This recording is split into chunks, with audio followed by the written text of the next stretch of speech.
A friend recently recommended a few new books to me, and I've decided to try some of them. This is one.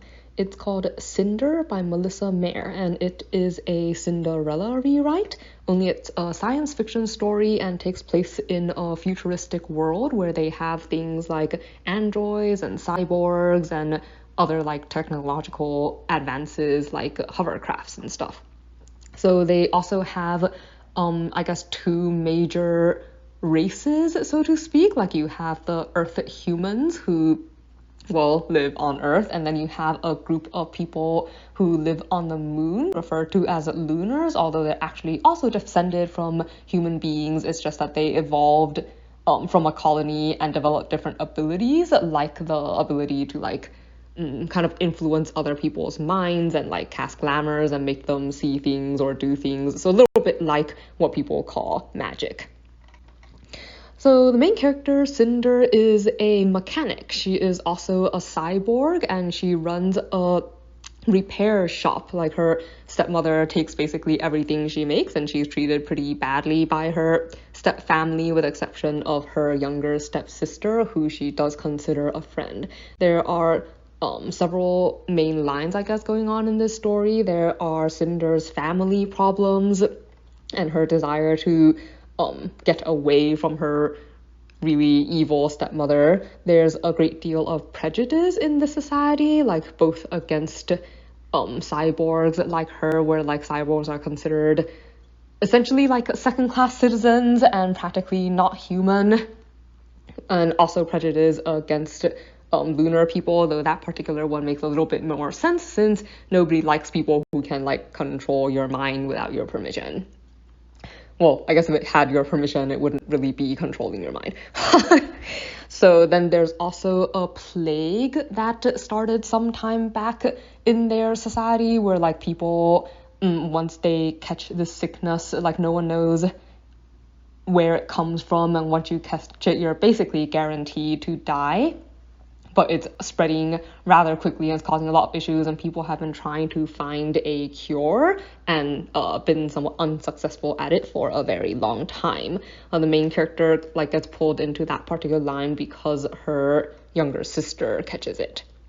Lastly, you have the line with the politics. So like I mentioned, like the lunars aren't very well liked, and there are technically, I guess, a number of very good reasons, including the fact that their current queen is a really nasty piece of work where she killed off basically everyone else in her family that could possibly inherit her position, and now she wants to marry the prince from the commonwealth that Cinder is currently living in order to get a foothold on Earth.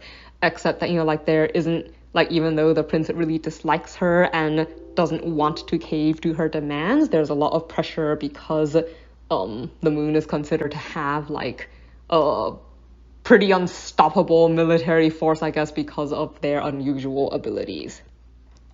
So some things I liked, there were humor bits that I appreciated. One example was near the beginning when the main character first meets the prince, and he's wearing a hoodie in really hot temperatures, and he's she was thinking, yeah, it might be a good way to make him not look like a celebrity. It just makes him look like he's crazy. So little bits of humor that I did like, and I liked how they chose to make Cinder, I guess, someone who created things, someone who was good with technology.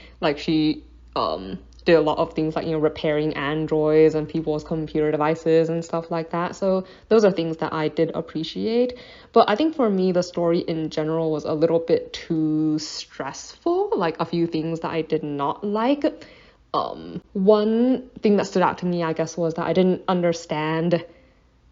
It felt like they gave Cinder a lot of skills that should have made it really, or maybe not easy, but easier for her to run away earlier if she had chosen to do so. It felt a little bit she didn't exercise her ingenuity to the full extent that it could have gone in order to match the lines of the original Cinderella story.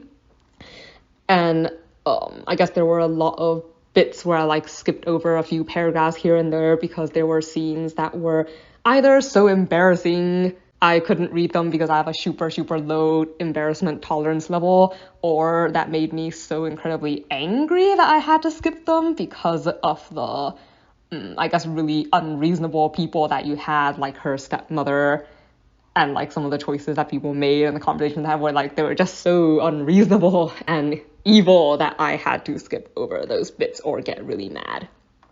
So those are things that I didn't like so much. Overall though, like it does a really good job of taking a lot of the original elements of the fairy tale and tweaking it into like this new setup without actually copying the original story. I think in that regard, it's a pretty successful remake. So one last thing that I would want to know, but I'm going to say beforehand that it's probably a spoiler. So if you don't like spoilers, you should probably turn this off now.